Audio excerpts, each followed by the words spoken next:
बिल्कुल देखिए, पाकिस्तान वैसे भी 3-4 दिन का जो भी युद्ध चला है उसमें, जबकि भारत ने तो इतनी कोई ताकत लगाई नहीं है। भारत तो सिर्फ पाकिस्तान की तरफ से जो ड्रोन आते रहे, हम भारत जो एयरफोर्स उनको नीचे गिराता रहा है, उनको नेस्त नाबूद करता रहा है। और सबसे बड़ी बात देखा है कि आपने, भारत ने अभी तक एक भी ऐसा कोई अटैक नहीं किया था कि जिससे वहाँ के सिविलियंस को या वहाँ को डिफेंस को कोई ऐसा नुकसान पहुँचाया हो। मगर फिर भी वहाँ के पाकिस्तान का इतना बड़ा नुकसान हुआ है कि उनकी ताकत पूरे देश को पता चल गई कि पाकिस्तान जो इतना बड़ा अपने आप को बार बार कहता था कि हम न्यूक्लियर ताकत है, हम न्यूक्लियर ताकत है, तो वो सब कुछ धरातल पर दिखाई दे गया, कुछ है नहीं।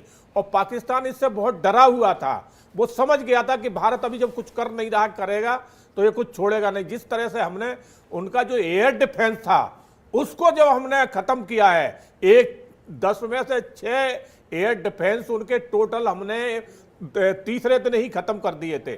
तो पाकिस्तान इस चीज से डर गया था कि जब एयर डिफेंस खत्म हो जाता है तो भारत के एयरक्राफ्ट तो अंदर में जाके कहां से कहां तक मारेंगे, क्योंकि बीच में कोई बंदिश ही नहीं बची। तो इन चीजों से पाकिस्तान घबरा के सीधा अमेरिका के शरण में पहुंचा। अमेरिका से जाके उसने हाथ जोड़े कि आप हमारा सीज फायर कराएं, तो अमेरिका ने इसमें मध्यस्थता की है।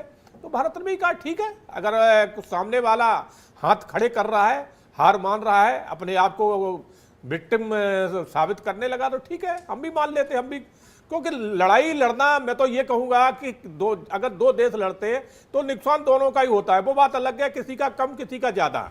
तो अगर सीज फायर पे दोनों देश तैयार हुए तो बहुत अच्छी एक पहल है। और एक और बड़ी खबर मैं आपको बता देता हूं।